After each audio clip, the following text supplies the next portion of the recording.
My name is Nancy Idehe, and I am the founder of the YPN community. What we do here is to highlight young professionals who are making waves in their career, bring them on board and learn from their stories and learn from their own experiences.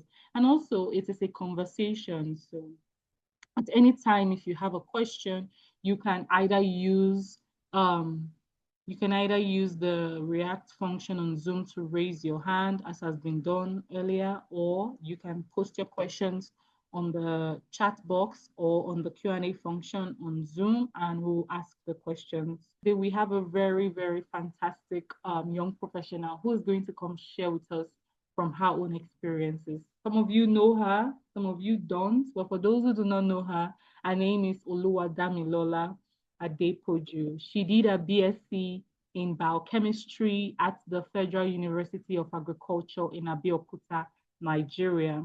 She also has an MBA. Wow, clock it. She has an MBA from Nexford University on sustainability. She has various certifications, like she has a certification from the Lagos Business School on nonprofit leadership for senior executives. She also has a PMP, which is a project management professional certificate from the PMI, that is the Project Management Institute. She also has a certificate of public leadership and policy from the School of Policy, Politics, and Governance, SPPG 2024. Interestingly, that is the link that we have together because I'm also a graduate from the SPPG 2023. And currently, she works as a leadership and training manager at the African Students for Liberty. So, everyone, please help me welcome our speaker, Oluwadamilola Adepoju. Dami, do you want to unmute and just like say hi before I ask you my first prearranged question? Thank you very much, Nancy, and hello to every one of you. Thank you so much for having me here. Yeah, well, she's a woman of few words. Welcome, Dami. So just to reiterate, the theme for today's webinar is the power of investing in people. Like we want to talk about like how young professionals can benefit from being invested in, positioning themselves to be invested in, and also them investing in others.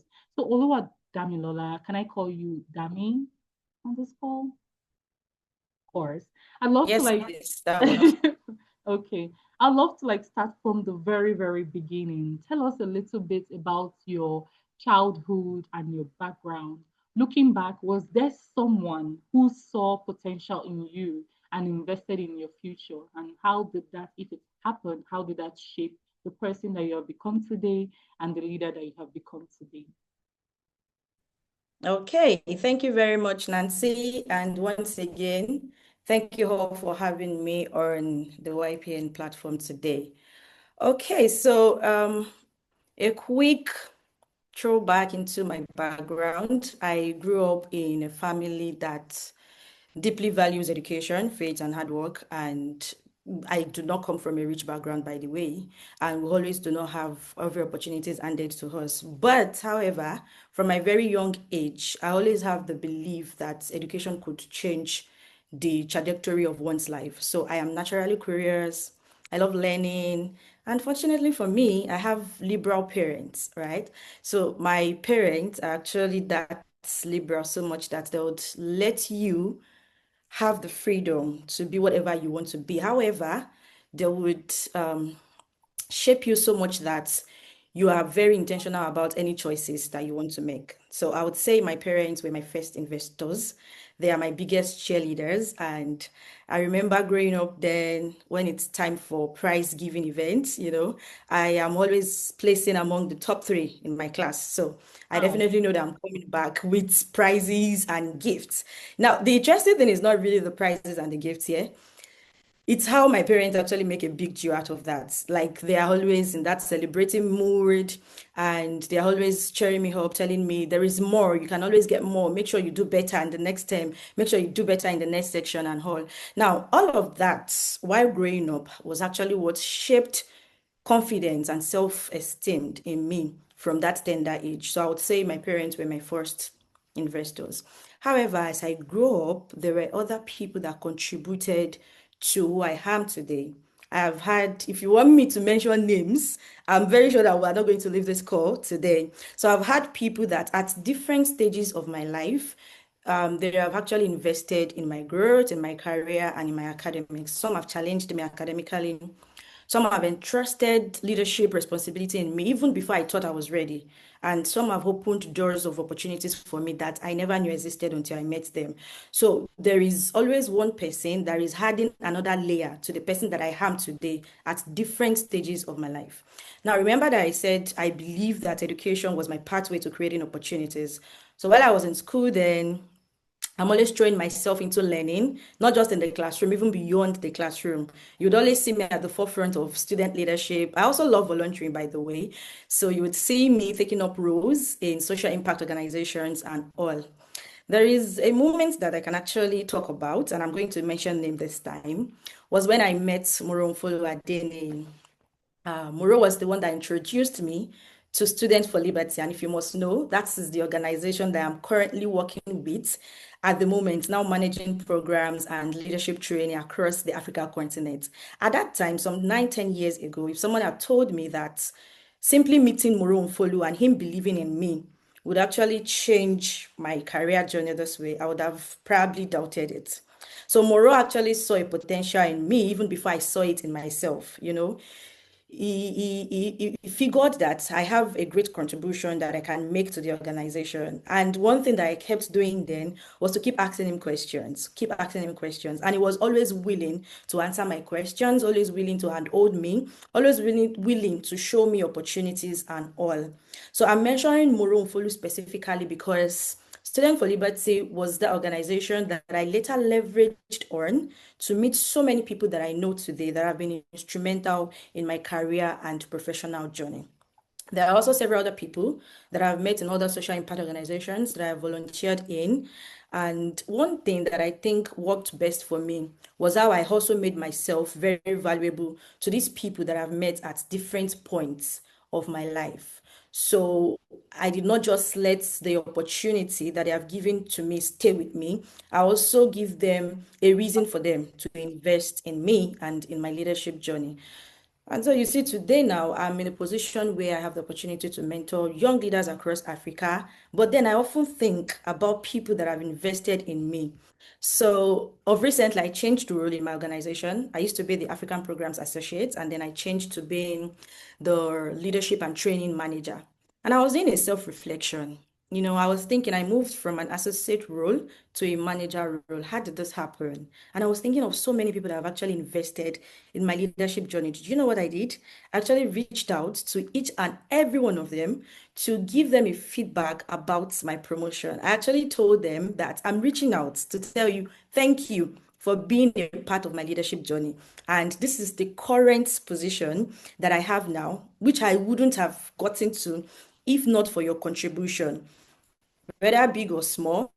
I referenced all of their contributions. I gave them the feedback, and on their end, I'm very sure that they would be happy that, oh, I took a bet on Dami. I took a chance on Dami, and now see how she's making me proud. So that's just how it is for me. I have different people at different stages of my life that have actually invested in me, that believed in me, and entrusted me with some leadership responsibility. And I also gave them reasons for them to do that too as well. Wow, thank you so much. I feel like that was so, so profound.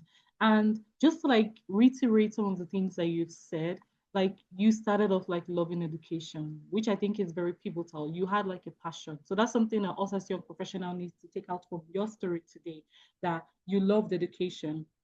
And then I'm very certain that that was what your parents saw in you that made, I mean, of course, like that your parents, regardless, are gonna love you. They're gonna like, butter you up and give you confidence. But like I also think like they like it made them it added to like, them making sure that you were successful because like you said, they were your first cheerleaders, they were liberal, they instilled confidence in you. I can even share a story of when I was growing up. My dad, any one time we were in the car. So he was driving, my mom was sitting in the front seat, and I was sitting at the back seat. And we were just driving. I think we were going to church or going somewhere. I don't remember. My dad was like, Nancy, the way you are sitting down, you are just sitting there like a big madam. I'm like, Well, I'm a big madam. So like my parents like also did that to me as well. Like, and that's something I think like we should take from this conversation. First of all, like your biggest cheerleaders are your parents. Now you don't have the ability to choose your parents. But what we can take, the lesson that we can take is like if you have a passion, people see it. And I'm certain like for you, you said education and your parents like, decided to like invest more in that and like invest in you. You also said you were naturally curious. I'm very certain they saw that as well, right? Even at a young age, what we're trying to say here is at a very, very young age, like you already were exhibiting elements and traits of like a leader. So people around you, which are like your immediate family at this point, your parents, like already saw that and knew to nurture that in you. So for us, the challenge or the lesson is like, what are the traits that you're exhibiting right now as a young professional that people around you are seeing? Again, you also talked about like you said a lot of things and I don't want to reiterate all of them, but another thing that was pivotal that you said was the power of like a mentor figure. Like you said, Monroe was like a very, very good mentor for you. I don't know, I think, are you muted or like, can you hear me? Can people hear me? I think she's frozen. Okay, good. All right. I'm just going to continue and hope that she gets back on the call. But she also mentioned that she had like a mentor who came into her life and was very pivotal to where she is today. And she mentioned the name Monroe. So I think that's also something that we as young professionals should take into account for our own lives and for our own leadership journey. Like when people come into your life, how do you treat them? Like, do you treat them as like, I'm very certain, like if I probe her further, like if I probe Dami further, she's going to tell you how she treated this mentor in her life? Like, do you treat them as temporary people or do you honor them to the point that, they can become like open doors for you? For her, she also even talked about like how she sends feedback to them. I'm very certain that this is not the first time that she has reached out to them to like update them of the progress of her life.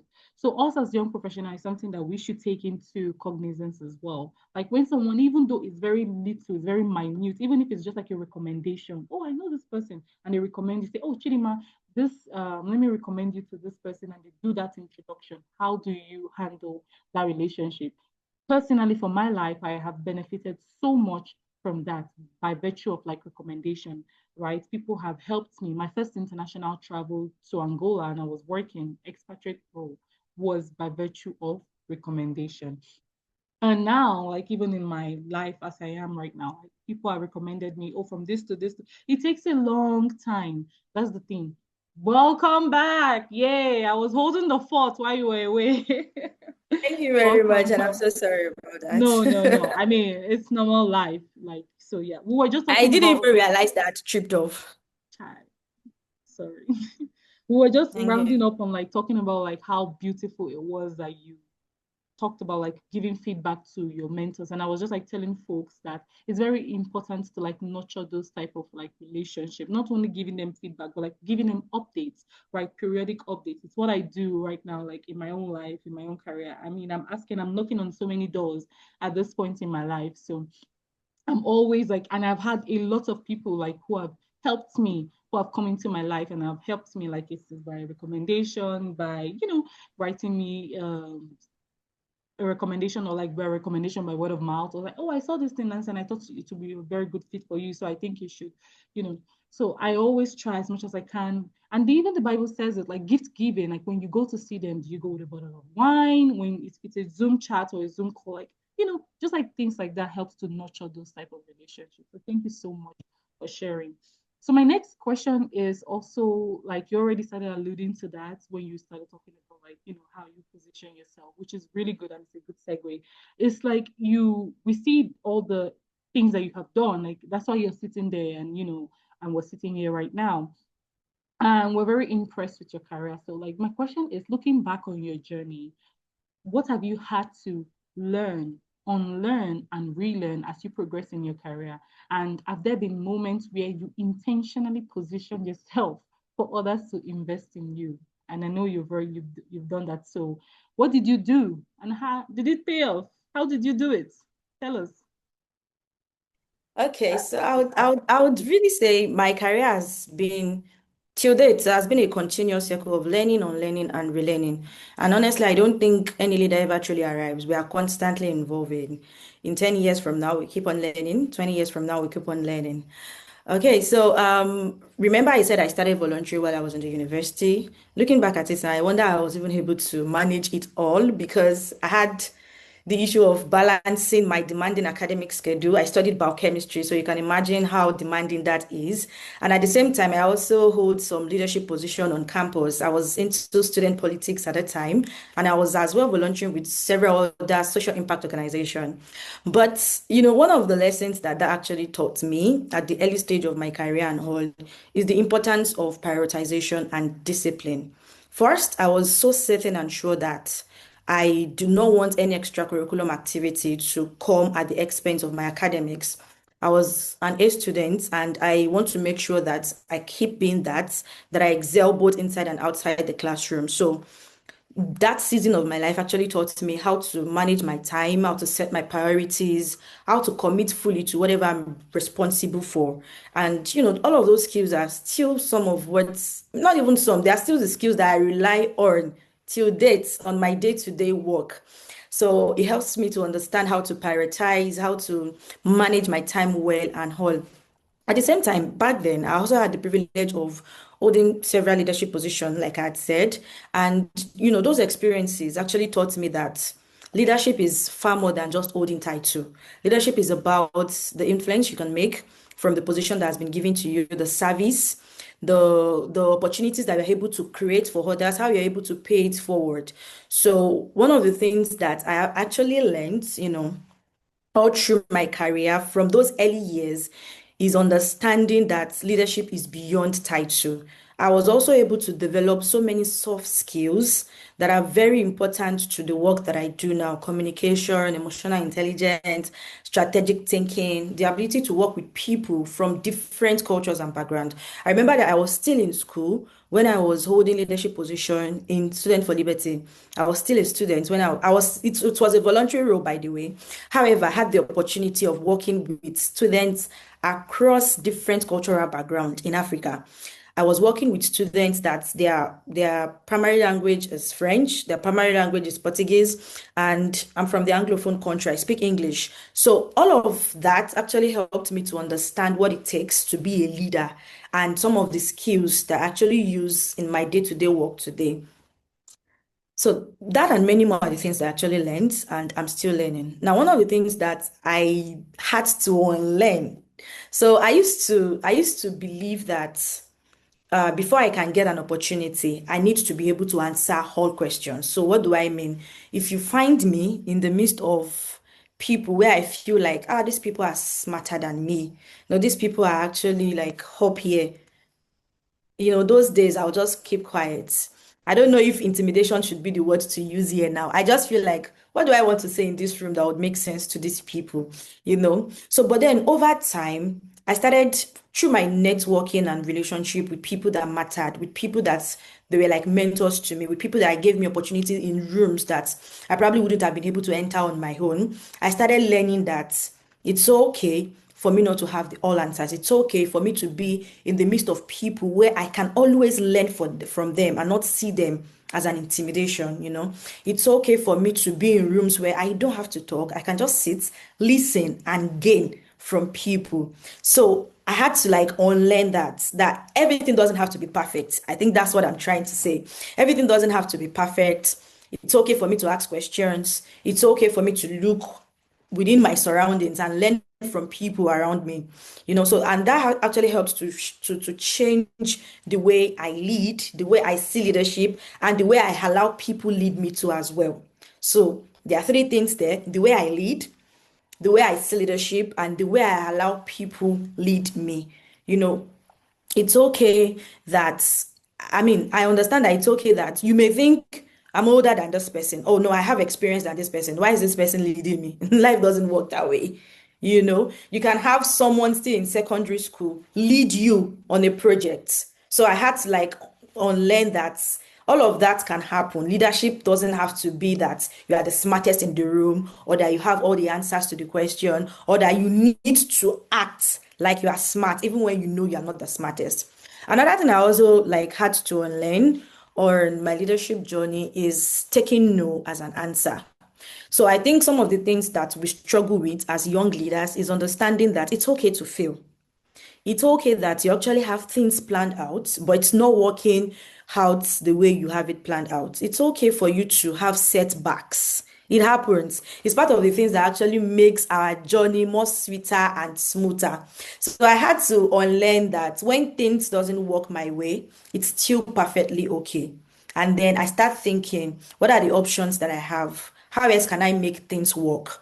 And all. And then for relearning, because you asked what I've learned, what I've unlearned, and what I've relearned. One thing that I actually relearned, and is still very important to me till date, is the importance of being a lifelong learner.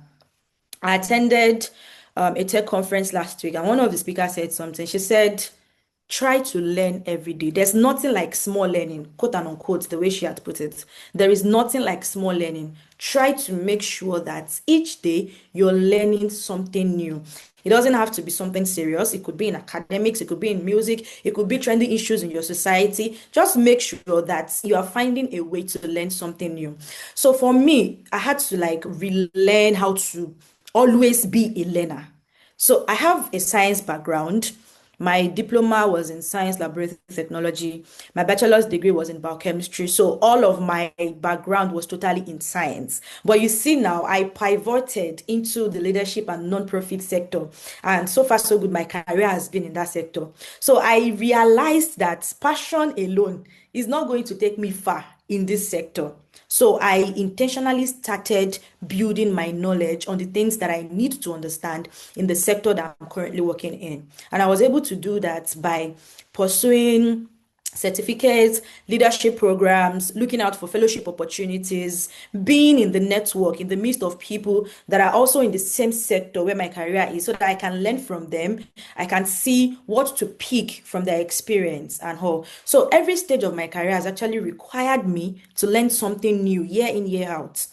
And I also learn how to adapt to changing realities. This has actually helped to expand my perspective because I understand that there is a place for passion and there's a place for you to intentionally build your knowledge in the things that you do. Now, to answer the later part of your question, you said, has there been any moment where I intentionally positioned myself for others to invest in me? The answer is capital yes. There are several moments where I have positioned myself for people to invest in me, for people to see reasons why they should invest in me. So, one of the things that I think very important is understanding the reason why I am where I am. What do I mean? If you want me to be on your project, if you want me to be a team member on your project, I make sure that I understand the reason why you want me there. And I make myself very valuable. I make sure that you see my impact. If you want me to work, or you're giving me a task to do, I let you see reasons why you can go to sleep, wake up the following day, and I'll get the task done. So I've understood that if you have relationship with people, it is left for you to mold how you want people to see you, to mold how you want people to perceive you. Perspective is very, very important. And I actually understand that. So I've always positioned myself so much that if you have me on your team, if you have me in your surrounding, I always want to make sure that you feel my impact. I always want you to make sure that you are seeing the things that I can do and you can rely on me to get some things done for you. Right. And some of the things that I also don't play with myself is looking out for opportunities, making sure that I'm investing in myself. What do I mean? Nobody will invest in you if you do not invest in yourself first. So you need to take your own self serious. So I do not joke with my self development. I do not joke with looking out for opportunities on my own. I do not joke with applying for opportunities, even if I think that the eligibility criteria for these opportunities seems like something that is beyond me. Trust me, I will still apply. I want to know the questions that they're asking. I want to know the things that I need to have if I need to go back to that application and all. So I also learned that it's okay for you um, to create visibilities for yourself. Yeah, let me put it that way. So let me tell a story. I had the opportunity of being selected for a program at Lagos Business School. It's called the Venture in Management Program. And that would be my first time in Lagos Business School. I think that was 2021 or two, I can't remember. So it was fully funded by Junior Achievement Nigeria. And the faculties that we had for that training, they were really prominent people. We had the country manager of GB Foods, we have the founder of Sycamore, I think, and so many important people like that. And I remembered doing something. I remembered walking up to the country manager of GB Foods at that time to tell him that, sir, I'm a first class graduate of biochemistry. I would like that I am the first person that you hire in this course of venture in management program. He looked at me like, what level of Wow. audacity? Wow. I actually did that. And he looked at me like, what level of audacity? And then I went on to tell him. So you see now, one thing that I did not stop us doing is just telling him that. I went on to tell him the things that I can do, the art skills that I have, the analytical skills that I have, some of the things that I have done in the lab, when I was still a student and even when I was done with my BSc because I served in a scientific laboratory. So I told him some of the things that I'm capable of doing, and that if he hires me, these are some of the roles that I can walk in his company. So, and then he said, okay, reach out to me when you're ready. I followed up on that connection, but at the time I already had another job, so I wasn't able to get. He actually gave me the opportunity, but I wasn't able to follow through because I already had another opportunity that followed through it. So what am I trying to say? Positioning yourself strategically for people to invest in you is left to you, is left to how you want people to see you. Nobody would help you to look investable. You need to invest in yourself first and also make sure that you're letting people see the value they can get from you if they choose to invest in you. I also want to Oh, I think the network is also like failing again. But wow, this has been so much to unpack from everything that Dami has just said. If you're just joining us on the call, we're speaking with Oluwadamilola Adepoju, and we're currently on our second question. And if you have like any contribution or if you have a question that you like to have, I would just like invite you to use the Q&A function on Zoom, or you can raise your digital hand, or you can put the question in the chat box. We will get to the Q&A section real soon. Again, this is the Young Professionals Network. We host like webinars where we invite young professionals like Dami to come speak on their own experiences on how they're navigating their life and their career. And the goal is for us to like learn from their experiences and use it to adapt to our own lives. So we have like all the sessions that have been recorded on our YouTube channel. So please head on to the YouTube channel. And YouTube name is the YPN, so it's very easy to find us on YouTube. Plus the links are everywhere. I'm sure Dami will post the link once we have this session uploaded to YouTube, so you can watch past sessions of like speakers that we've had on the call on YouTube, and you can follow us on all social media platforms. We're on Instagram at d.ypn, that's the.ypn. We're also welcome back, girl. I was just like selling my markets whilst you're away.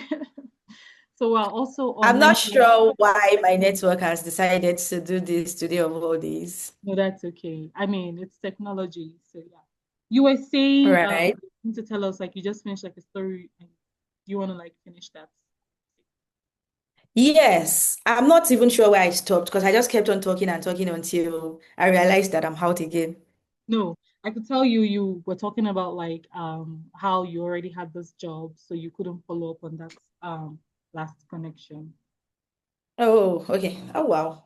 So I've been kicked out for a long time. I just kept on talking. I didn't realize. Anyways, so I think basically what I'm trying to say is How you position yourself for people to invest in you is left to you. No one will do that for you. And I was reiterating that before people can invest in you, you need to make sure that you are investing in yourself. Nobody will invest in you if you don't invest in yourself. And by investing in yourself, there are several ways you can do that.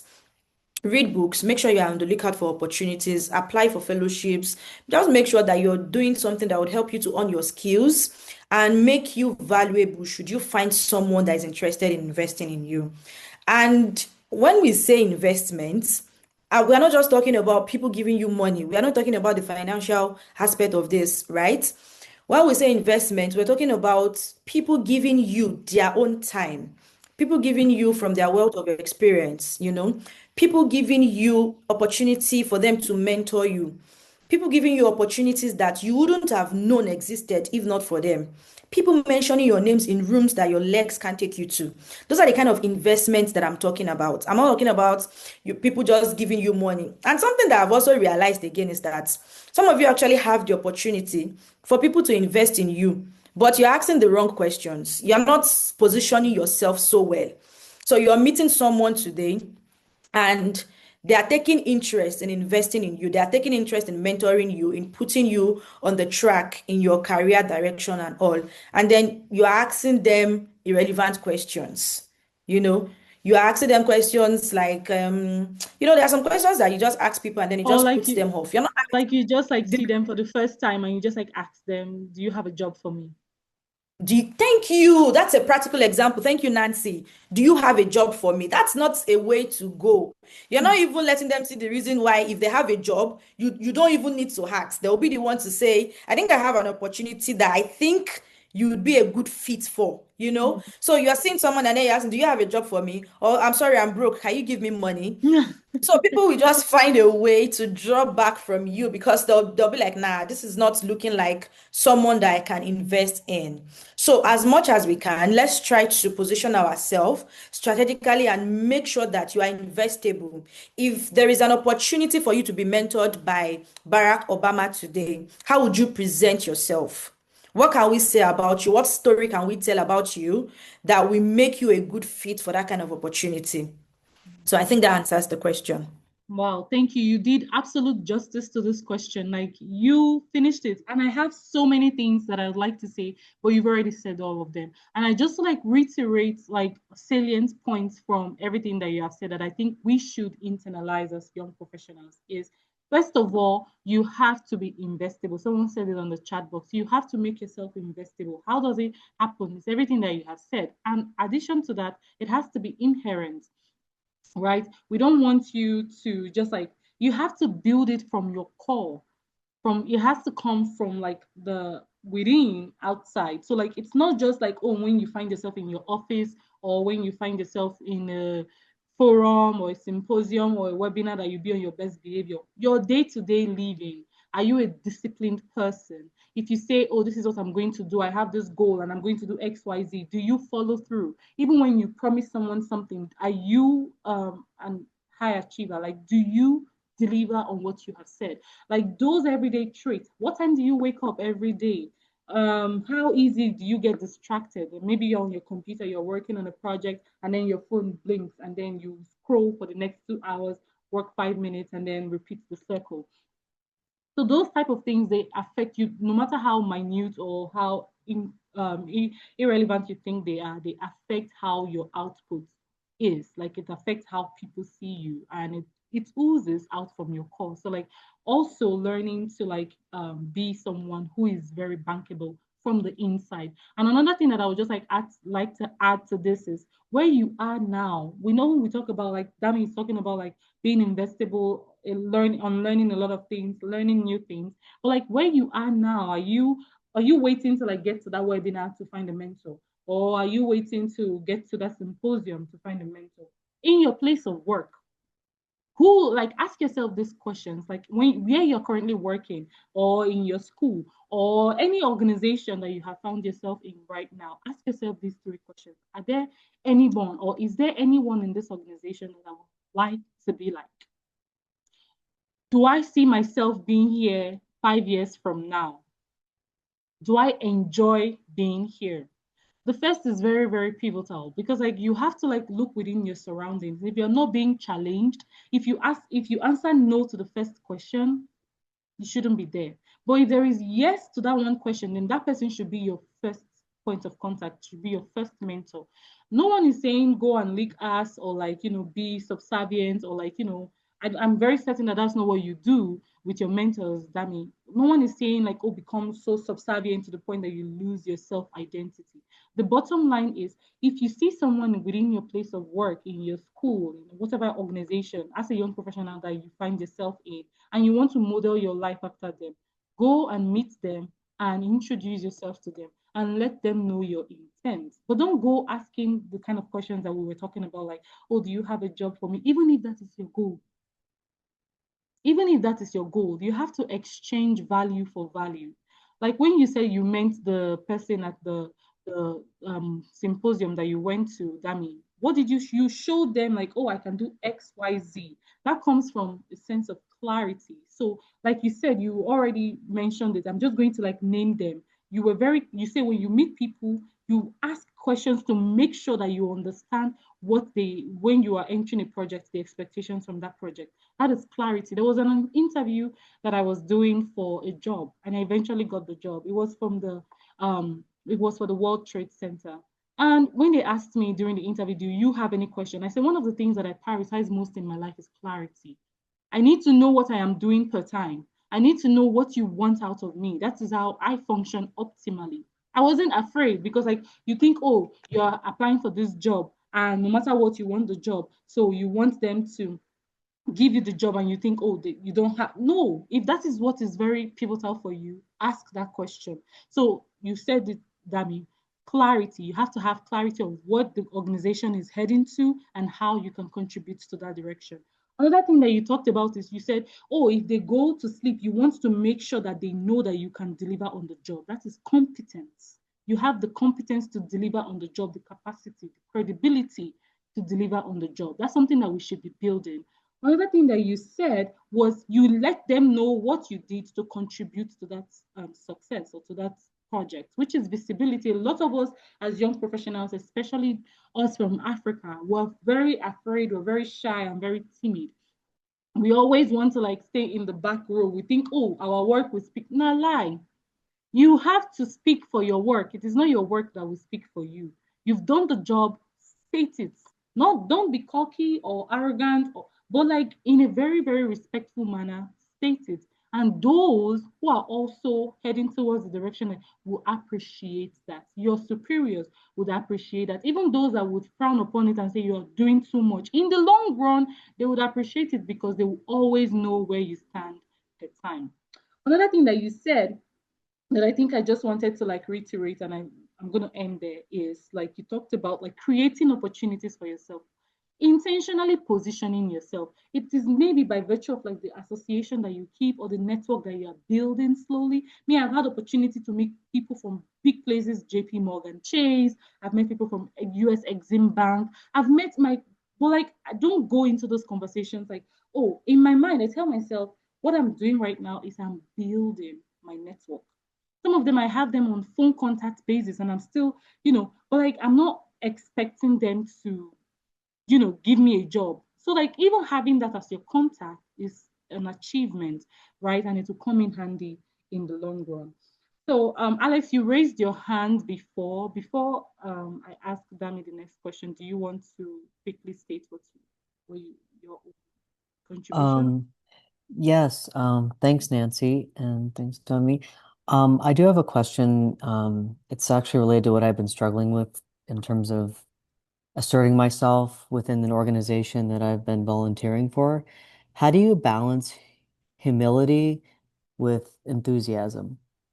Because I've been struggling with that, with trying to take my best foot forward, but at the same time demonstrate humility and a willingness to learn and not overstep. So I'd really appreciate your advice on that. Thank you so much.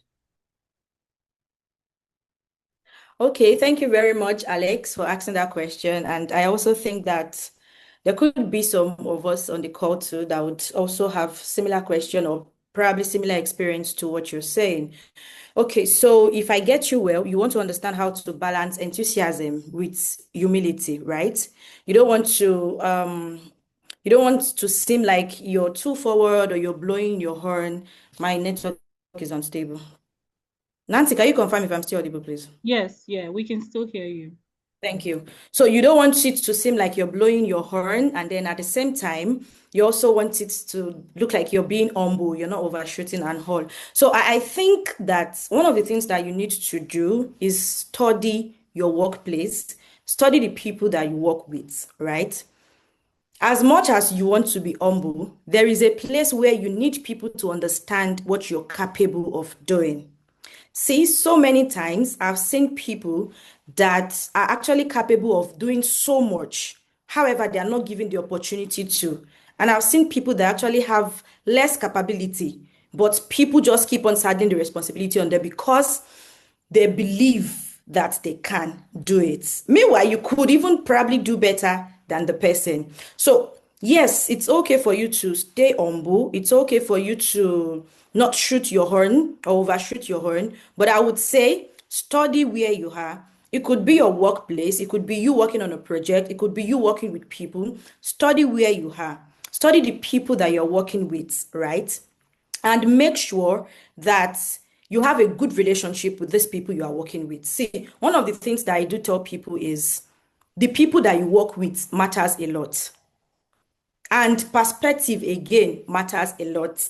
See, there is a way you want people to see you, for them to be able to trust you, for them to be able to believe you. The truth remains, I wouldn't saddle a responsibility to you if I don't believe that you are capable of doing it. I won't do it based on faith.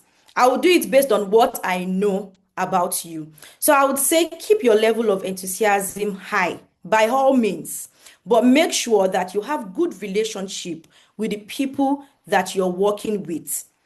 Now, why do I say that? You could simply just be trying to create visibility for yourself, and the people that you're working with are seeing you as being proud. And that probably is not your intention. You're just being you. You're just trying to say, guys, I have the energy. I think I can do this. I think I'm capable of doing this. And then there's someone that is looking at you on the team like, why is Alex always forward? Why is Alex seeming to be proud? So you need to have good relationship with people, understand the people that you work with, right? And it's okay. You also might not be friends with everyone because there is also that part too as well. You know, you might not be on the same radar with everyone. That's okay too as well. But just make sure that you have people that believe in you where you work. One of the things that can frustrate you is having the enthusiasm to doing something and then staying humble because you don't want people to see you proud. And then you're seeing people that are less capable, that are at the forefront of doing what you can do better, even better than them. So, yes, stay humble, but yes, keep your enthusiasm high. Have good relationship with the people that you're working. Let people know what you're capable of doing. See, there are some times that you will not be in a room where people are talking about you, where people are talking about your capability, about the things that you can do. But you see, the people that know you will be the ones that will take a bet on you, will be the ones that would recommend you, will be the one that would tell people that I know Alex. Nah, I don't think Alex is capable of doing that. I've never seen him done that before. And then there's somebody saying, I personally know Alex. I know what Alex can do. I've worked with Alex on this, and I can tell you that he's capable of doing this. So having good relationship with people matters a lot. Do not do not stay humble, and then while you are being humble, you're not making people see what you are capable of doing. At the end of the day, you shoot yourself in the leg and you will miss out on some opportunity. So if you ask me, I would say find a way to balance, but make sure that you have good relationship with people that can always vouch for you even in your absence. That's very important. What people say about you, how people see you, and also the kind of visibility that you create for yourself. Now, if you're an introvert or you're a person that, I mean, you probably are not sociable, which is very understandable. There are several ways you can do that. You can go on social media and post some of the things that you do, some of the things that you're capable of doing.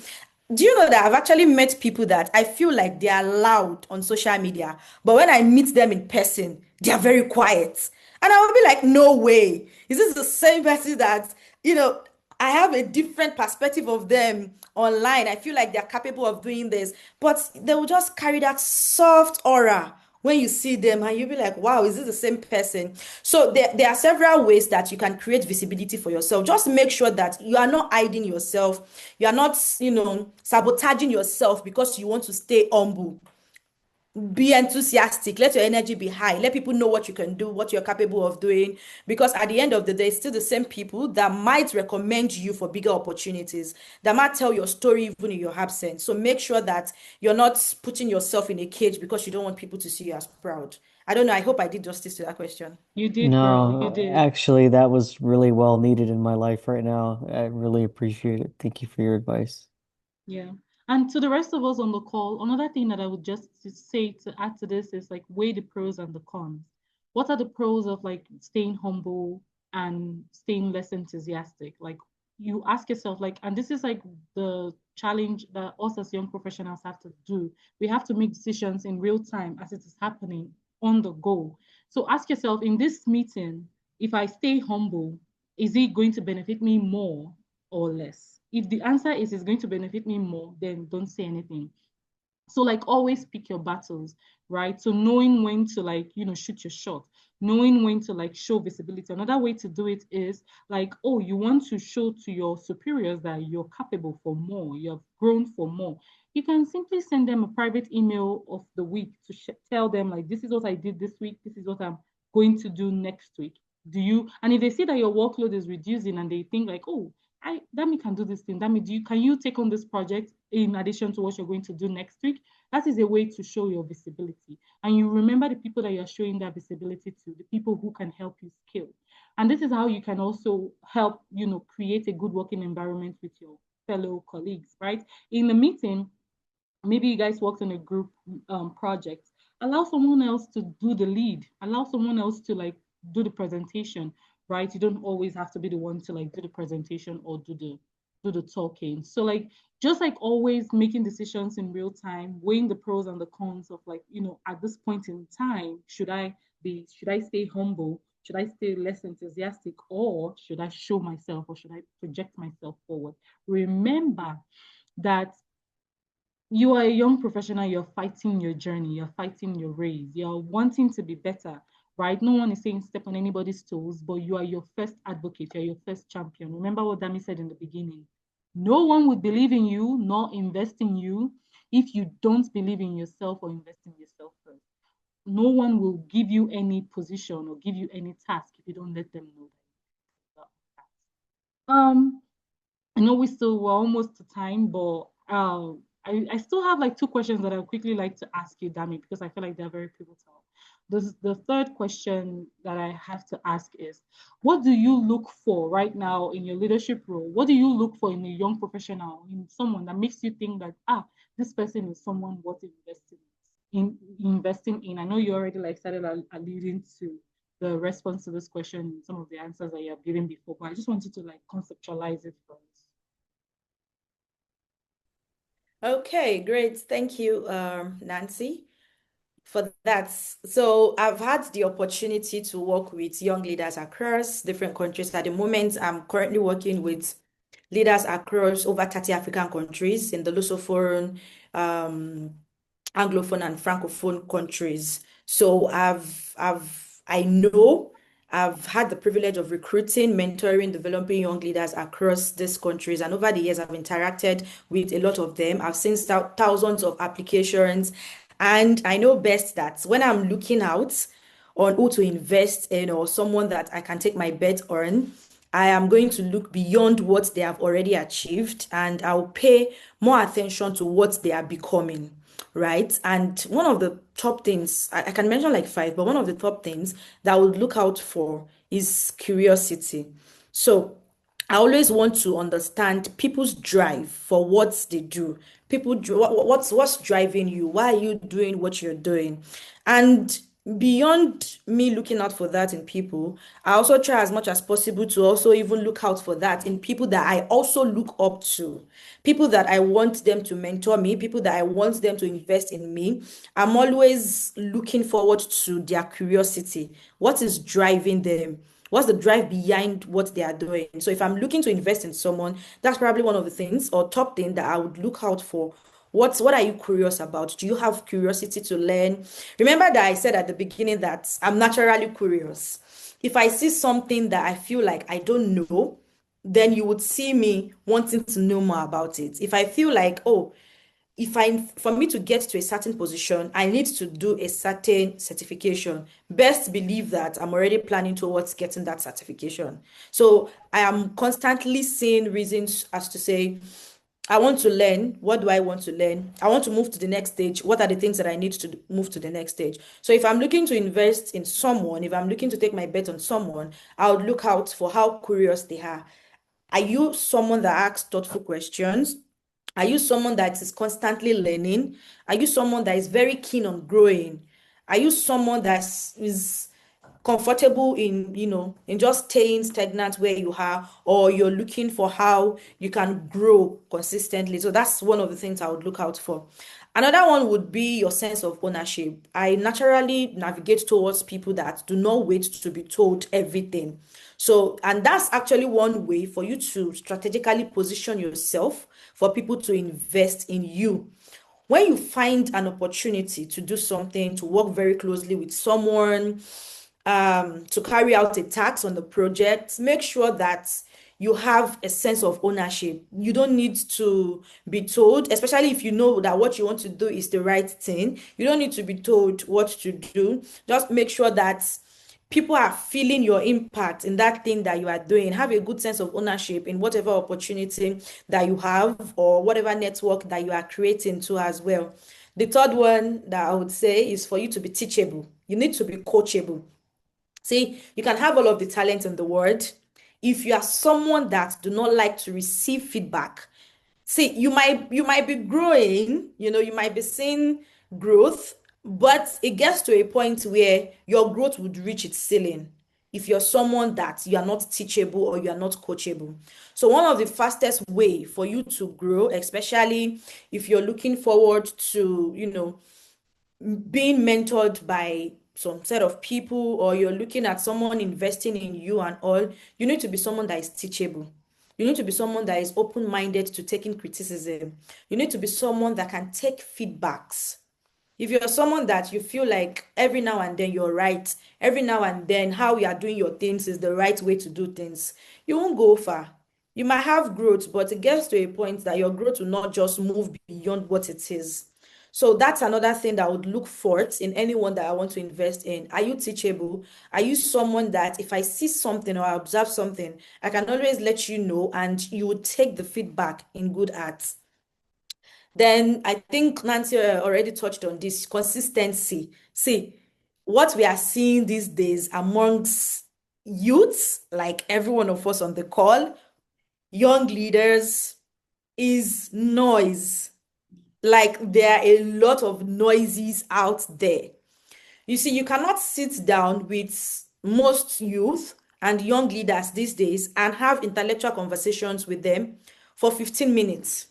They don't know how to hold conversation, so it's a big problem, right? You just see someone having energy to say, I want to be a leader, I want to be a global leader, so I want to do this week, I want to do this next week, and then the following week they are doing something else, and then the following week they are doing something else, and then you wonder, what exactly are you doing? You are showing up to be an education advocate today. The next day, you are doing something in engineering. The following week, you are doing something in business and entrepreneurship. So I cannot see you and think of an opportunity that fits you immediately. It's a problem. So you need to be consistent. You see, some of the success stories of people that we are reading today, people that we are looking up to, it will surprise you how much of consistency it took them to get to that level. Their success stories are sweet as it is, but there are several times that they kept trying what they are doing, they failed, they try again, they failed. There are probably times they even have to pivot to as well. And after pivoting, they still kept on with their consistency in that new thing that they pivoted to. So no one is asking you to, because you want to prove that you're consistent, to stay in a place where you are not making any progress or you are stagnant. It's okay for you to pivot, but make sure that when you are pivoting, you understand what you're doing. There's consistency in what you're doing. I won't invest in you if today, okay, you're telling me, Dami, please, if you find an opportunity in education, please share with me. And then you are reaching out to me the following month. Dami, please, if you find an opportunity in engineering, share it with me. And then the following week, you are sharing, if you find an opportunity in climate and sustainability. And I will just look at it like, nah, you're not someone that is serious. So consistency, a lot of us youth, a lot of us young leaders, we lack consistency. We are not so patient to see the result of some of the things that we are doing. We just want that quick result. And the moment we are not getting it, we are opening up into the next thing. And then before you know it, within a year, you are doing like 20 things and you cannot even figure out what exactly you are doing. Nobody will take a bet on you that way. Nobody will invest in you that way. And to save time, the last one that I would talk about would be integrity. At the end of the day, you might have skills, you might have experience, but you see one of the things that tops it up, that caps it up, is your character. If I cannot trust you, I'm sorry, I cannot work with you. If I cannot trust you, I'm sorry, I cannot give you opportunities. So let me share an experience. Someone reached out to me, I think this is about 3 years ago, thereabouts, that they need someone that can work in what is the workplace now? I'm trying to remember. Oh, that they need someone that can do something for them. They're setting up a foundation. So they need someone that can oversee the foundation for them. So the person could be like the operations manager or something like that. Now, the recommendation came from someone that trusted me and what I'm capable of doing. So the person believes that if I recommend someone to them, it's definitely going to be someone that would be very fit for the role. Now, I looked at my network, I thought of someone, and I said, you know what? This person is hiring, and then they need this, they have this role, and then they need you to fit into this role. Please submit your CV to them.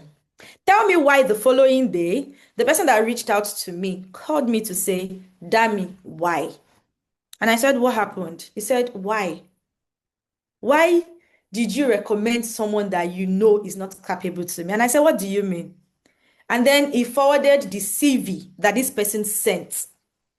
And I'm so sorry, the CV looked like someone, like a secondary school graduate that is trying to hunt for a job. Like, if I have an organization, I probably would not hire you with that kind of CV. So I felt so bad. So bad because now the person has not just closed the door of further opportunity that might come from my hand, but they are also spoiling the reputation that I have with the person that reached out to me for me to give them a recommendation. So, like, if for you for your integrity has to like be so strong that if someone is trusting you to say, I'm giving you this responsibility, do it like your life depends on it. Do it like you're not going to do another one again. Why? Because you need to build your trust. You need people to trust you. You need people to understand the things that you are capable of doing. If integrity is lacking in the things that you are doing, if you don't have the right character, if you don't have the right skills, because when we talk of integrity, sometimes the only thing that we think is honesty. So if you give me money, I need to make sure that I keep the money, I don't touch the money. No, integrity cut across everything that you do. In your career, integrity has to do with you making sure that you keep up. Well, I think our network also just like went out again. Dami, can you hear us? So whilst we wait for her to log back into the conversation, I just want to say this is so profound. I don't know about you guys, but I'm learning a lot and I'm taking notes as well. And she has said so many very salient points. Sorry, welcome back, girl. Oh, my network Yes, has chosen to yeah. do this today about That's this. I'm okay. so That's okay. sorry. I was just going to invite folks, please. We're going to post this call back on YouTube once we're done with the conversation. I would invite everyone to please go back and rewatch this conversation. Dami, as I've done herself today, like all these are really, really salient points that we need to like imbibe in our lives as young professionals. There's so much that I want to like point out for the sake of time. I know we are already at time right now, and I will implore everyone to please bear with us. We can maybe go over like 15 minutes, maximum 20 minutes, just so that we can finish the questions that we have for Dami and also take a few Q&As. If you have questions, we already have like a few questions that folks have sent to us, and it's on the Word document. But if you have more questions, please, you can either post your questions on the chat box or do like Alex did, raise your hand and we'll unmute you and you ask your questions immediately. Or you can also use the Q&A function on Zoom to drop your questions. And now is the best time to start dropping your questions because we're going to arrive at the Q&A in like 5 minutes. So Dami, do you want to conclude the last points that you were making before your network? Yeah. Yes, thank you very much. I think to wrap up, what I'm trying to explain is when we say integrity, it's not just about you being honest. It cuts across every areas of your life, your character, what you do when people give you tasks, when people trust you to do something, how you show up for people. You know, when people are taking bet on you that you can do something, integrity is you making sure that you are up to the task. You want to make sure that you're not disappointing people's trust in you. You're not giving people a reason for them to say, nah, I'm never going to work with this person again, or nah, I'm never going to saddle any responsibility to this person again because I feel like they're not capable. So you having that value of integrity is you making sure that you are up and doing in every area of your life, your character, how people see you, how you relate with people, how you have conversation with people. Even that too matters too as well. Because at the end of the day, all of this is what sums up to how people are going to see you and trust you. Let me stop there for what of time. Thank you very much, Dami, for that. That was so profound. And girl, I am learning so much. I just want to say thank you. I don't know about you guys, but like this has been so, so beautiful. Just to quickly reiterate what she said, curiosity, number one. That is what she looks out for. And that's what a lot of um senior executives look out for when they want to like invest in you as a young professional. They want to see how curious you are. Number two, a sense of ownership. And I will also like fine tune this and say a sense of responsibility. Are you a responsible individual? Like, can they trust you? When you make a decision or take a decision or make a mistake, do you take ownership of that mistake and say, this was my fault, instead of like shifting the blame? Are you teachable? Oh my God, I used to write this on my CV when I was way younger, like teachable, but now I don't write. But like it's very, very important. Are you teachable? Are you open-minded? Like, do you have like a stoic perception of life? Like it's only one way. There's so many routes that will take you to your destination. Are you open to those? Also consistency. And I think here you were hammering on the fact that you have to choose a niche for yourself and stay on that cause until such a time when you say, okay, this is not benefiting me and I need to pivot to something else instead of like, there are, I feel like this one we can go all and on because like there's also the place of like, the Bible says cast your bread onto the sea and to come back to you. But I think the point that you were arriving at was just like, don't be everywhere. Like, there is really no direction to you. You're just no. You have to have like a niche and then focus. It can be one niche, two niche, but people have to know you for something, right? And then the last that she just talked about is integrity, character. People need to see your character, and it's not just about like being, a good steward of money, but like also being someone people can trust, people can invest in, like your competence, your credibility. These are all going to form your character. So thank you so much for sharing that. Once again, this 1 hour is not going to do justice to everything that Ami is sharing with us today. So I need you to go back and watch the replay of this session on YouTube because that is the way you'll be able to like get salient points for yourself. The last question that I have quickly for you, Dami, before we open it up to the Q&A is, if you could leave every young professional, us all on the call today, with just 3 lessons for building a meaningful career and life, what would they be and why? This question is not just only encapsulating your career, because we at the Young Professionals Network, we don't just focus on like your career, we also focus on like your personal life, because we're young professionals. We're navigating not only our career, we're navigating relationship, we're navigating spirituality, we're navigating the sum total of our being as humans, right? So from your life, not only one area of your life, from the totality of your life. If you could leave us with 3 lessons that you think are very pivotal for us to have as we grow in our lives today, what will they be and why? Okay, thank you very much, Nancy. And I think, again, the very first one would be for me to reiterate that you need to invest in yourself before asking others to invest in you. It is very important. See, sometimes a lot of us are waiting for people to discover you. You want someone to tell you you are great. You want someone to tell you are capable of doing this. You want someone to hold you at all times. But I think one of the questions that you should ask yourself is, what investment am I making in myself? Right? You might have a lot of dreams, you might have a lot of things that you want to do, a lot of aspirations and all. But you see, if you are not taking steps to see yourself the way you want to be, then you are like very far from the goals that you want to achieve. So whatever it will take for you to invest in yourself, make sure that you are taking those practical steps. Do you need to read books? Invest in buying books. Invest in creating time to read books. Remember that I said investing in yourself or someone investing in you doesn't have to be in finances, doesn't have to be monetary. These actions that you take to develop yourself, to make sure that you're seeing professional growth, those are the investments that we are talking about, the resources that you make available for yourself so that you can climb the ladder of growth. So if you need to read book, buy books, create time, read them. If you need to take courses, paid or unpaid, do that. If you know that one investment you want to make in yourself is probably having experience and you don't know how to start, volunteer.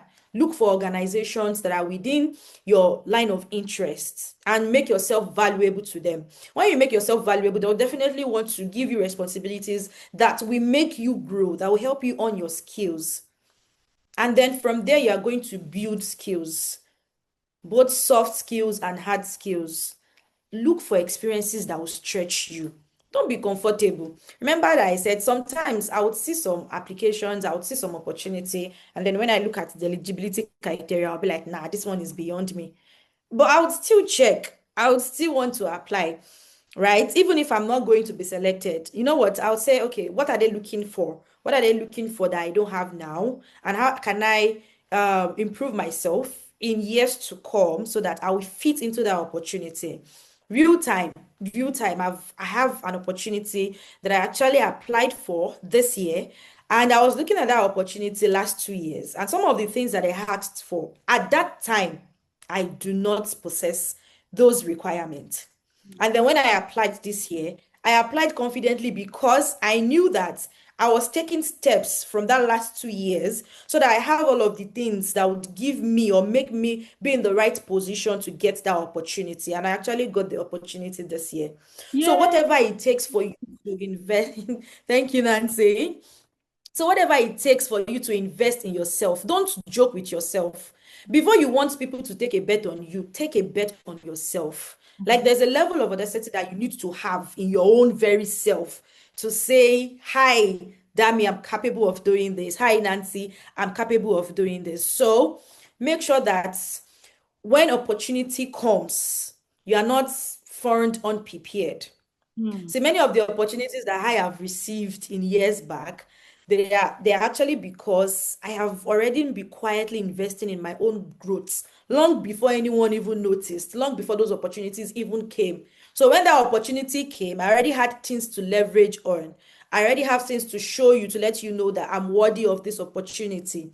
So Mm. that's how it works. And Nancy actually said something that is very important. When it comes to investments, every one of you here now, if I ask you to give me certain amount of money, the question you will ask is why? Why do you want to take my money? So if I give you this money, what will I get in return?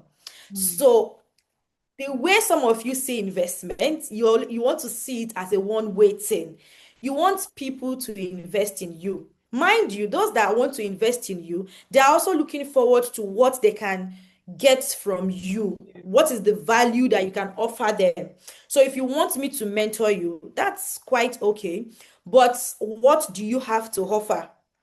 How are you going to make yourself valuable to me? How are you going to give me reasons to know that the investment, my time, my effort that I want to spend on you is actually worth it?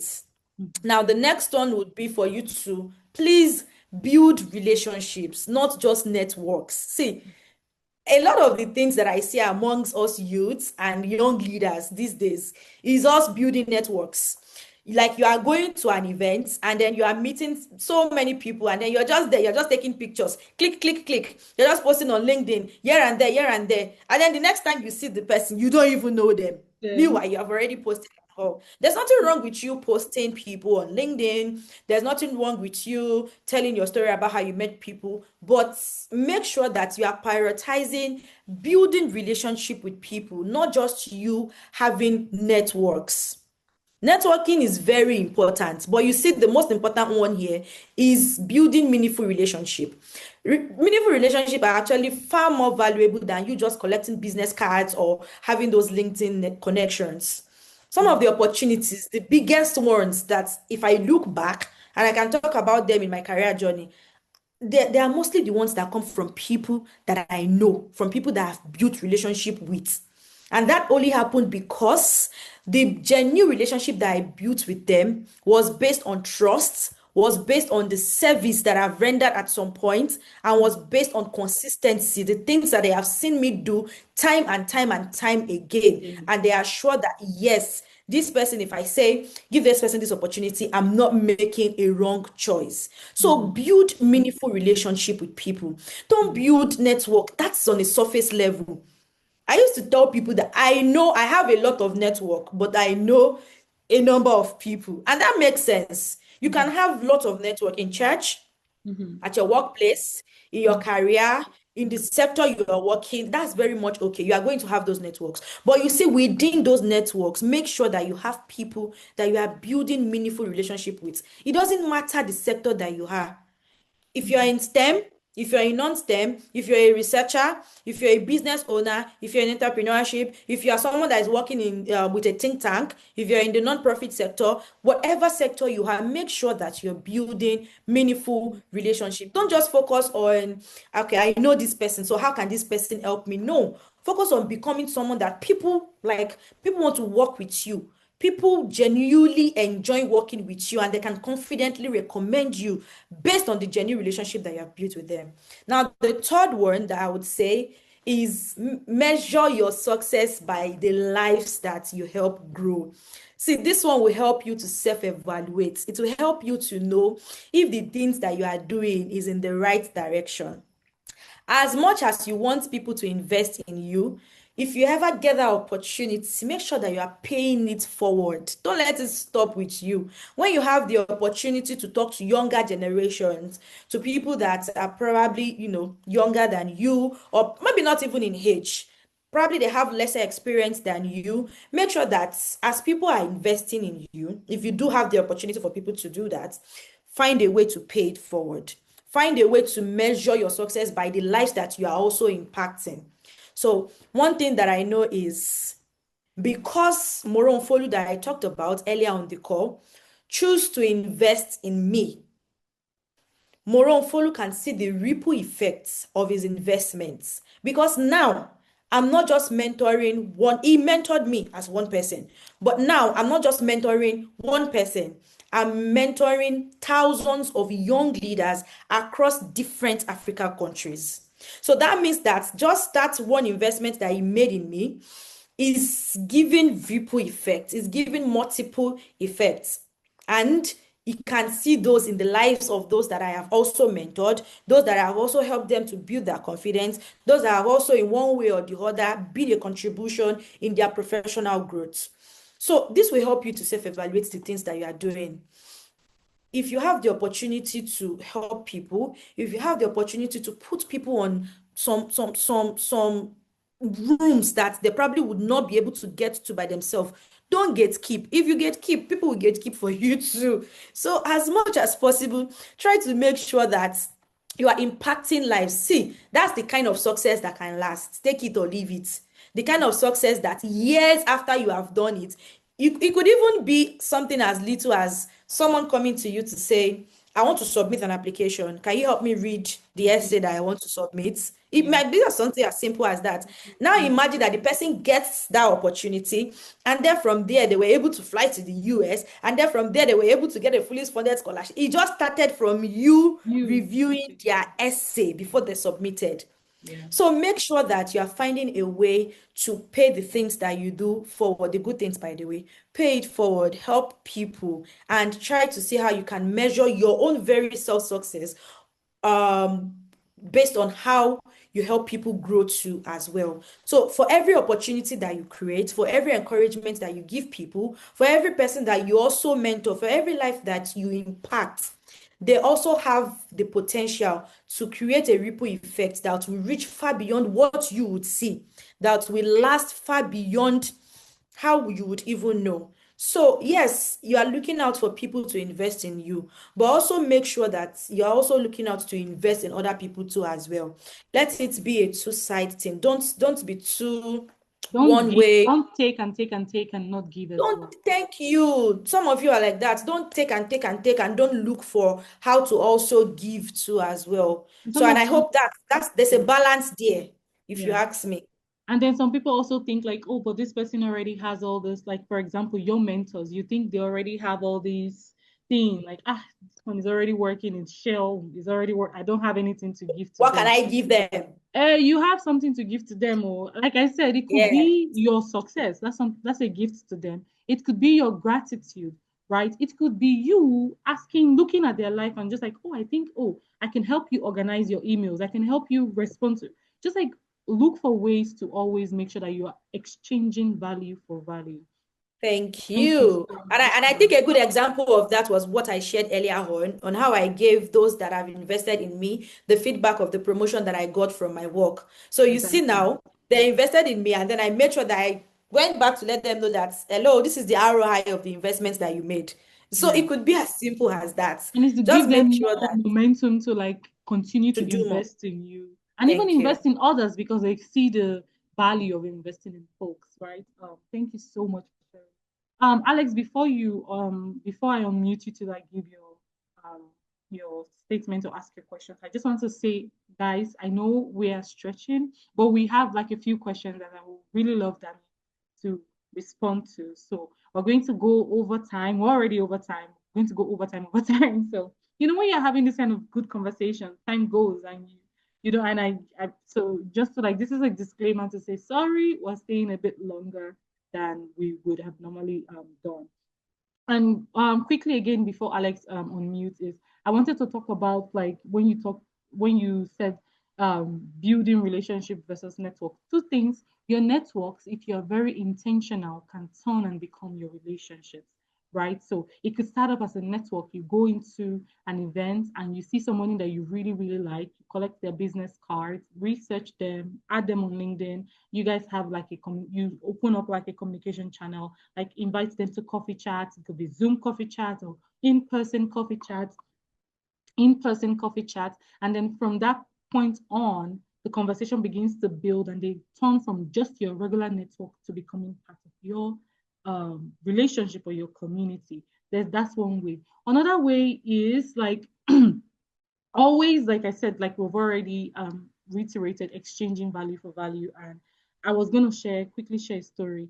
I had the opportunity of speaking with Melinda Gates recently. And whilst we were speaking, I found out that, and it's how like usually like I live my life. Like I'm fully present when I'm there. If I'm there, I'm there. If I'm not there, I'm not there. I wasn't like bringing out my phone to like, oh, let me take a picture so that people see that, oh, I'm with Melinda Gates. Or like, I was just like regular. We were having a conversation. I wasn't even nervous. It was me and three other person with Melinda Gates having this conversation. It was a really, really structured conversation. Like because they didn't want everyone to know that she was around so that people would not like come and flood the whole place. And so like everyone else was like fidgeting, but like before leaving my house, I said to myself, she is a human being. That's how I'm going to see her, right? And that's how I'm going to relate with her. So this is what the lesson that I'm trying to highlight from here is to say, when you go to these functions or you find yourself in these type of rooms where you see people that you have idolized for a very long time, how do you maintain relationship with them? How do you build a relationship with them? Do you see them? I'm like, oh my God, this is my idol. Let me take a picture so that if that is it, it becomes like a network, like you said. And besides, like, you see them again, they don't even remember you. because like when you were within in their midst, like you weren't fully present. You didn't see them as human beings, or maybe you did see them as human beings, but like your focus was on like, wow, I don't know if I'll ever see them again. Whereas you could have, calmed down and, maintain the relationship. Because after we had that coffee chat with Melinda Gates, we then went on to like a big symposium that I also spoke at. She was there, she was in the crowd. And when it was time for her to go speak, she kept on like mentioning my names. We were four, like I said, me and three other people, but it was only my name that she kept on mentioning on the podium. And then my friends came back and told me, oh my God, Nancy, Melinda is just like gushing all over you. The goal, or like the thing that what I want to highlight is, before leaving my house, I had a strategy. My strategy was so that I don't get nervous, so that I don't get flustered, and then I start to jump all over myself. My words are not like coming out and sounding well. I'm going to see this one. I'm going to reduce her. I'm like, oh, she's a human being. I'm not like reduce her, like, but like I'm going to see her as a human being, right? And I'm going to approach her like so. And that was how, like, my disposition going into that conversation. And guess what? I don't have like a personal relationship with her. She's part of my network, and I'm hoping to turn that into a relationship. But like, that is like one way to like approach building meaningful relationship with these people, because it's so true. Like, what, Melinda Gates? Of course you can fall into that trap of like, oh my God, and then all the nervousness comes in. But like, if Alex, do you want to unmute and ask your So question? before Alex comes in, let me stay a bit on my network again. Nope. Can you hear me? Yeah, we can. Yes, we Okay. can. So before Alex comes in, let me stay a bit on something that you mentioned. You said you don't have a relationship with her yet, but she's part of your network and you're looking forward to building that relationship with her. So I just want to make a point there. No one is asking you not to have these people in your network, right? But understand the people that you need to build relationship with, because you know that they are very instrumental in your career, in your life, or in your professional growth. So it's okay for you to have network of people because of where you find yourself or in the rooms where you have the opportunity to enter. That's very okay. But within those network, make sure that you are able to identify those that you need to build meaningful and genuine relationship with. So much that if they are seeing you, they know that, oh, this is Nancy. This is what Nancy is capable of doing. If an opportunity comes up, like, you can always pop up on their thoughts, even without them seeing you in person, because now you've built that relationship with them over time. So it's okay for you to have those networks. I have several networks of people that I've probably just met them once at an event and then we communicated and that was it. But amongst your network, be very intentional about those that you want to build genuine relationship with. I just wanted to reiterate on that. Of course. Alex, you can unmute now. Thank you. I just wanted to elevate this one question that was in the chat that Timmy wrote. Perhaps you'd be able to answer it, Dami. Yeah, well, we're going to go into the Q&A right now. Oh, so sorry. I Yeah. didn't realize. Yeah. All right. So we have like a few questions. We have some in the chat. We also have some in the Q&A box, but we'll start with the one that was submitted on the Google form. I think I also shared that with you, Dami. So the first one is I'm going to just like read the whole question. It's from Yetunde Aliyu. I don't know if they're on the call. The question is, I'm going to read the three questions because I think like they're all jumbled. It's one question, but like three different parts. Have you ever felt like an investment in someone or mentorship in someone is a waste of time? Again, what attribute in a mentee that outrightly gives you that hunch that mentoring such a person is a waste of time? And three, after seeing the attribute and having such a hunch, were you able to successfully mentor such a person? I think like this is the opposite of like the third question that we ask. So we say, what would you look out for when mentoring someone? This one is almost like, what do you not look out for? Exactly. Exactly. So, and I think the questions have been answered in some of our conversations today, Nancy. But just to give a quick answer, I the honest answer is no. I don't think investing in people is ever a waste of time. I believe that everyone has a potential. However, I also do know that it's not everyone that is ready to learn, and it's not everyone that is at the stage in their life where they need mentorship.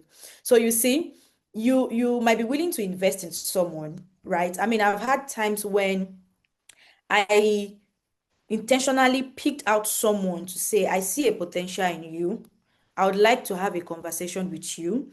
I want to know what you do, and I want to see how I can help you in your professional growth, right? I've done that several times with so many young leaders. And interestingly, they turned out so well. I can see my ROI in the time and the effort that I invested, which is a very good one. But then I do know that there are some people that you might be willing to invest in them, or they even approach you to invest your time or your experience or your mentorship or whatever it is, your resources, and eventually you get to that point where you feel like this person is not giving me the kind of outcome that I expect.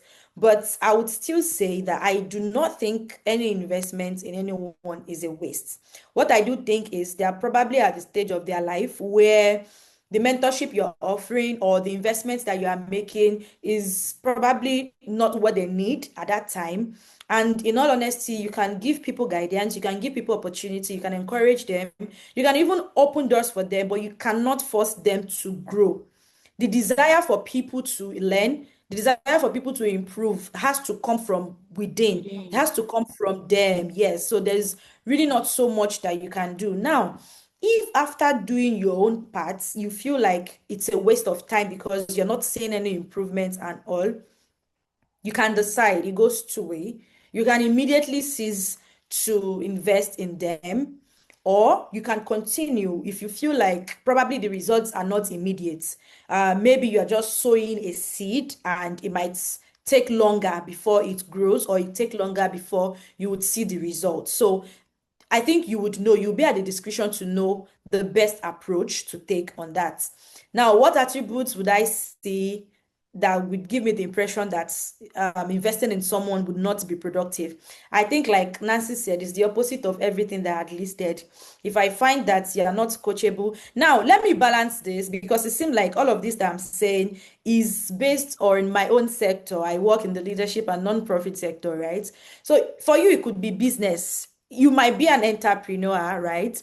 And in your own field, you are seeing someone that you want to invest in. Probably you know that this person has a very good charisma for business. This person seems like someone that if you give this person the opportunity to have a capital to carry out this business, they are going to give you, or they are probably going to make good use of that opportunity. They are good business. Um, they are good business people that can make sales and all. If you ever feel like that, it's still the same thing. You would want to know if this person is someone that can be accountable. Are they teachable? Do they have sense of ownership? Because now imagine that you are trying to help someone to set up a business, right? And they are coming back to you to say, sorry, the capital you gave me is finished, and I cannot even account for how I spent the money. Hmm. It's a problem. You will not want to invest in them again. Okay, let's say it's not money. You're probably giving them resources. Someone tells you they want to farm, they already have the farmland, they need the seedlings and all. And you say, you know what? I'll give you the seedlings because I want to invest in you. I want to help you. I see the enthusiasm. And then the person gets it and they just abandoned it somewhere there until the whole seedlings dried off. And they are coming back to you to say, sorry, the ones that you give me, it's not the right time. The weather wasn't good. I need new set of seedlings. You will not even answer them because you'll be like, part of the things you're supposed to do is to know if this is the right time for you to have gotten the seedlings in the first place. So what I'm trying to say is whatever sector it is that you are in, it's still the same approach. You will not want to invest in someone if you feel like they lack the ability to be teachable, they lack the sense of ownership. You will not even invest in them if they are not consistent. You don't want to invest in people that cannot commit, and also people that you cannot trust. So it's still the opposite of everything that I had said earlier on. I think there's a third part to the question, Nancy. That I think you've already like how do you the third part of the question is how do you successfully work with those people if you notice like they're not like you know you cannot mentor Like or work with them. like they're not forthcoming. So it's still the same thing. So you see, I've actually mentored people before that. I feel like they are capable of doing something, but they just lack the confidence. Mm-hmm. Like they struggle with consistency, and they are just they're not very receptive to taking feedback. They're not open-minded to taking feedback. But Mm-hmm. on my hand, I remained open to genuinely wanting them to improve, to genuinely investing in them. Mm-hmm. So for some of them, it got to the point where I knew that I need to back out because I'm not seeing any good outcome. And then for some of them, interestingly, there were changes. I It's began I better. began to see the results Mm-hmm. of me being persistent in investing in them. So And I I would think just, the question yeah, that you would ask your yeah. sorry, I'll Mm-hmm. just wrap up now. I think the question that you'd ask yourself, if you find yourself in that situation, is to Mm-hmm. know, is this person worth mentoring? Or is this person willing to grow? If your answer is no, then it's okay for you to back off because you cannot help someone that do not want to help themselves. Period. Yeah. And it's just like you said, like you can force a horse to the stream, you can force it to drink water. And some of the things that you, like you said, that you listed for people to see in you before they can even invest in you is your level of curiosity. You also talked about like how a lot of people have noise today. I also see that as well. So like, people who would invest in you would have to like even filter that out, right? So yeah. We also like have like a few questions in the chat that I would just like you to quickly respond to. We have one in the chat and then we have two in the Q&A function, which means, this is going really, really well. The one in the chat, like Alex was referencing, is like, I think it's a follow-up to the question that Alex asked as well. He said, this is from Timmy, he said, regarding humility and enthusiasm, how do you know when you have crossed into being taken advantage of? For example, if you are eager to help and always willing to learn, but people begin to overuse your willingness. How can you remain humble and enthusiastic without allowing yourself to be exploited? Pivotal question. In fact, this is a really, really great I, question. I agree with you. It's a very good question that I think a lot of young professionals, especially those that are eager to learn, actually struggle with this. And I've also had my own moments in my own journey where I had to navigate that balance too, Mhm. as well. So earlier in my career, I used to believe that you have to say yes to everything. Like if somebody asks you, can you do this? You have to say yes. Can you do that? You have to say yes. And in all honesty, if I'm being truthful, saying yes actually opened many doors for me. It gave me the experiences, the relationship, the opportunities that actually shaped who I am today. But over time, I also learned that humility does not mean you not having boundaries. So you might be willing to serve, but the fact that you want to serve, it does not mean that you should allow yourself to be taken advantage of. So I'm going to put it this way. There's a difference between serving and being used. So it is left for you to understand which one it is for Mhm. the scenario that you have. Yeah. So am I still audible? Yeah, we can hear you perfectly. Okay, thank you. So the difference here is when you're serving, you will definitely know because you'll be growing, you'll be learning new skills, you'll be expanding your network, you'll be contributing to something meaningful. Even if the Mhm. work is demanding, you'll be seeing a mutual value. But when you're being used, you will know because that kind of relationship or that kind of benefit is going to be one-sided. You'll be using Yeah. your time, you'll be using your energy, you'll be using your expertise, and you constantly be taken for granted. You will not, your efforts will not be appreciated, and there would be limited or stiff opportunity for you to grow. So when you see that, you already know that you are being used. So Mm. it's okay for you to learn how to say no, or probably not right now, or just not now. It's very much okay because you don't want to find yourself in a situation where over time you are being used. You are going to sabotage yourself a lot. So just ask yourself a question. Can I do this? Should I do this? Does this align with my value? Does it align with my goal? Does it align with the season that I'm in? So if you're seeing patterns of being used, please by all means remove yourself from that setting. Humility and boundaries can actually coexist. Yes, you can be humble, but then at the same time, you can set healthy boundaries. So you see now emphasis on healthy boundaries. Do not be arrogant because you're trying to set boundaries. But again, I reiterate, humility and boundaries can actually coexist. You just need to find that balance and make sure that you're not being used or being taken for granted. Perfect. Wow, I'm very impressed. Like, because like you said, it's something that a lot of us as young professionals struggle with. We want to like serve, we want to show up, we want to, and sometimes we're almost desperate, right? And some people will prey on that and like want to use you. But like you have just like advised today, humility and boundary can coexist. And if you ask yourself, can I do this? Do I want to do this? Am I capable? And also like knowing, is this serving my long-term purpose? Those should now, because people will exploit you regardless. The onus is on you to look out for yourself. So if it is not going to add to your future or long-term goal, remove yourself. Another question that we have here from the Q&A is Sotunde Zainab. She said, or they said, what is the best way to handle criticism at work? That's a very good one.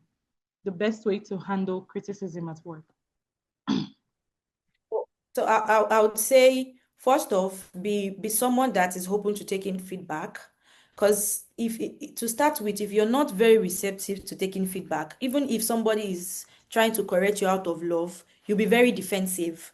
And when you are very defensive, you are not going to see the good from the feedback that you're being given. So I would say be open-minded, be someone that is very open-minded. When someone criticizes you, again, also make sure it's okay. Let me put it this way. When someone criticizes you, right, be open-minded. Let's start with that. Now, also, you don't have to take every criticism. Oh my God, girl. Make sure that because one Oh, thing that I understand is not all criticism defines you. See, people will give you feedback from a place of love. At the same time, people can give you feedback from a place of not liking you exactly. or not just appreciating the things that you do. So the fact that you want to be open-minded also means that you should be able to filter the kind of criticism that you want to reflect on. So I used to be someone that if you tell me something, I always take it to heart. And I'll be like, why did this person give me this kind of feedback? Was my work that bad? Do I need to improve on this, on that? But over time, I just realized that, see, you can go more than 100% of your efforts. And some people will still give you the kind of criticism that will water down all your efforts. So it is left for you to be able to filter the kind of criticism that you want to take to heart. And because, see, this is where low self-esteem comes in if you're not very careful of the kind of criticism that you want to reflect on. So be sure, be very confident of the ones that you want to say, oh, this person actually gave me this criticism. I think I need to work on this, work on that. And then be sure of the ones that you will just respectfully tell them, thank you very much for this feedback. I really do appreciate. I'll think about it. And the moment you are saying that, you are dumping that criticism to the bin because it's not coming from a place of good intention. So it's left to you to be able to filter out. And there's a level of confidence that you need to have in yourself, actually, for you to be able to know the kind of criticism that matters to you or that you should take to heart. Perfect, girl, because this is where the spirit of discernment comes into play. No one is saying take criticism from only the people that like you. You can take criticism from people who do not like you as well, and you know that they do not like you. But you have to discern whether this is constructive or destructive criticism. So yeah, very well said, girl. The last question that we had, except someone else has another question today, and I'm so sorry that we're so over time, but I mean, this is a great conversation and I'm learning a lot. Is thank you. This is from an anonymous person on the call. It says, thank you for this opportunity. God bless you, ma. My question is regarding creating a CV. What do you advise a person who is still developing themselves with little to no skills and is still building themselves? What should they write in their CV and portfolio? Okay, I don't know if the person is still on the call, and I don't know if it's actually one of my mentees because I see about 4 to 5 of them on the call, by the way. Wow. But I would say you see those little things that you said you are doing right now to build your skills. Those are the things that you add to your CV. Now, let me tell you something, no pressure. Build your CV based on the level that you are at the moment. No pressure. You don't need to see someone's CV is 3 pages and then you're looking at yours is very scanty with 1 page. It's okay. Just make sure that to thyself be true. Don't write things that you know you're not in your CV. And then when you now get an opportunity, you're not able to defend the so many things that you have added to your CV. So just build your CV based on where you are at the moment. Where you are at the moment is not going to define you. Make sure you are working on yourself continuously. You're building more skills. You're getting more certifications. You're getting more opportunities. And as you're exposing yourself to those opportunities and skills, you keep on adding them to your CV. One of the things that actually worked for me, even before I finished school, I already had a CV, was based on my voluntary roles with non-profit organizations. I was able to volunteer with several social impact organizations. If I'm with this organization, is it I'm a team lead? If I'm with that organization, is it I'm the national coordinator? So those are the things. Those were not actually paid experiences, by the way. They were volunteer experiences. However, those are the things that I added to my CV because they were the things that I did at that time. They were my reality. But now that I have years of working experience, of course, my CV is not that way again. If you see my CV now, it reflects the years of works that I have done. So to thyself be true, based on your current reality, build your CV on those little things that you mentioned that you are doing, add them there, they matter. Then while you are doing that, make sure that you are gaining more experience, you are gaining more skills, and you are exposing yourself to more and better opportunities. Wow, thank you so much. And I just please invite everyone. You can react, clap, love, like. We just want to like appreciate Dami today for taking time to come speak with us and share from her experience. And I also want to like encourage and clap for everyone who has stayed on this call from the beginning, even though you joined in from the middle, you joined in from the beginning. Like this means that you're taking yourself very seriously. So this is also me like clapping for you guys and sending you guys love as well. Just to say thank you so much, Dami, for being on the call today. Thank you to everyone who was on the call today. I really, really learned a lot. And I will say this again, please. I'm going to post this on our YouTube channel and I put the link to our YouTube channel. Please subscribe to our YouTube channel. We have another webinar coming up on the 1st of August. She's a Ghanaian and also a really, really thought leader from Ghana. So stay tuned and look forward to that as well. And just to like say, please go back, watch the recording of this session, take down notes. It could be one or two points that you have highlighted for yourself today that you're saying, this is one of the things that I'm going to work on in my life. Maybe it is from converting people within your network to like having relationship. Maybe it is like, investing more in yourself. Maybe it is like so many beautiful and salient points that Dami has raised and made today on the call. So like pick one or two of those and say, I'm going to improve in this area of my life. And I bet you that it will be really, really worth it. Because what would be the point of like spending an hour and 45 minutes on this call if you do not convert that? A lot of people go to meetings, go to things, but like, how do you convert that into something tangible in your life? You have someone's business card, it's collecting dust on your shelf, on your desk. How do you convert that into something meaningful? It is in the follow up, it's in what you do afterwards. So thank you all so much for joining the call. And I apologize again that we stayed over time. If we do not have any more questions, or any more contributions, this will be where I say bye to you all. Remember, this is the Young Professionals Network. Follow us on Instagram, on LinkedIn, subscribe to our YouTube channel, and stay tuned for all of the amazing things that we have. Yes, Dami, go ahead. All right, thank you very much, Nancy, for having me. Thank you to everyone that joined. I actually see you all. I have about 90% of my network on the call, and it actually means a lot to me. Thank you all for tuning in and for joining. I see you all, and I just want to appreciate you, especially for staying until the very end. Thank you all very much. Thank you. Bye, everyone.